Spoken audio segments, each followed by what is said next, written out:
Hi everyone, Dawn of Sunshine Stitches. Today we're making another mug rug. This one is 5x7. It does have an applique design on it.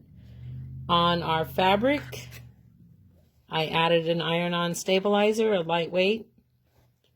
You will need one piece for the front of your mug rug. This piece. You will need one piece for your applique. You will need two pieces for the back of the bag because we're doing a different type of back. You will need one piece of low loft quilt. You will need one piece of low loft quilt batting for the inside of the mug rug. All the measurements will be in the design when you download the pattern after purchase. So let's get started. The first step is your outline. The next step is to place your front piece over the entire outline, cover all your seams, and tack that in place. So I'm going to do that, and I'll be right back.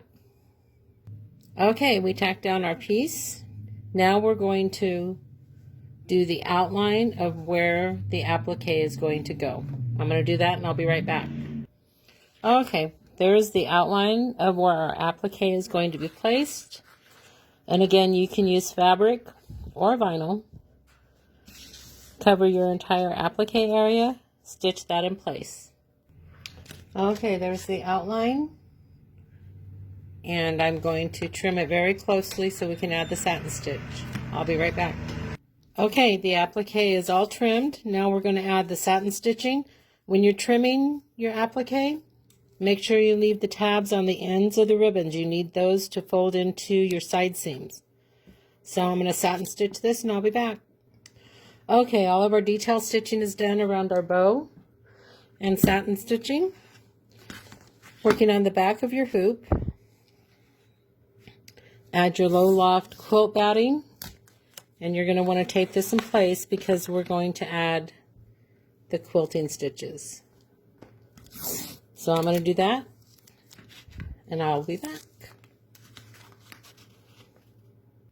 Okay, all of our quilting is done. Now we're ready to add our back. And you'll need the piece that has the fold to the back. Place right side down. Make sure you cover all of your edges. You want to tape that in place. When you're stitching this, you want to watch your edges where this joins. Add your other piece so you have a complete back. Again, tape these in place and you want them to overlap. You can use a little less fabric as long as these overlap so you can stitch them together and look like this. You're going to also tape this in place. Do not walk away from your machine on this step, especially on this seam at the top. You don't want your pressure foot, your needle bar to get caught here. So I'm going to stitch this and I'll be right back. And that is all the stitching for this design. So now you're going to remove it from the hoop. There's your back and you can see all your little quilting. You're going to remove this from the hoop. Trim your batting very closely to the edge of your seam. Just like so. You're going to do that all the way around. Remove all of your tearaway.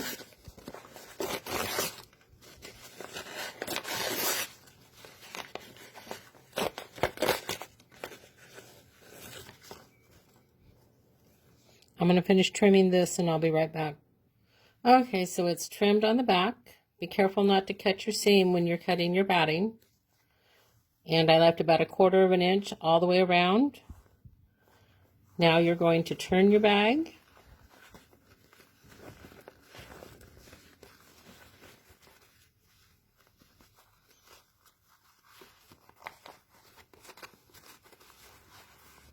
I'm going to finish turning this and I'll be right back. Okay, it's all turned, and I did press it from the back since I used vinyl on the front. So if you're using vinyl, press it from the back.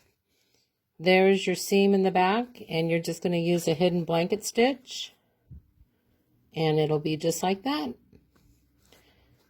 So thanks so much. Have a sunshine day.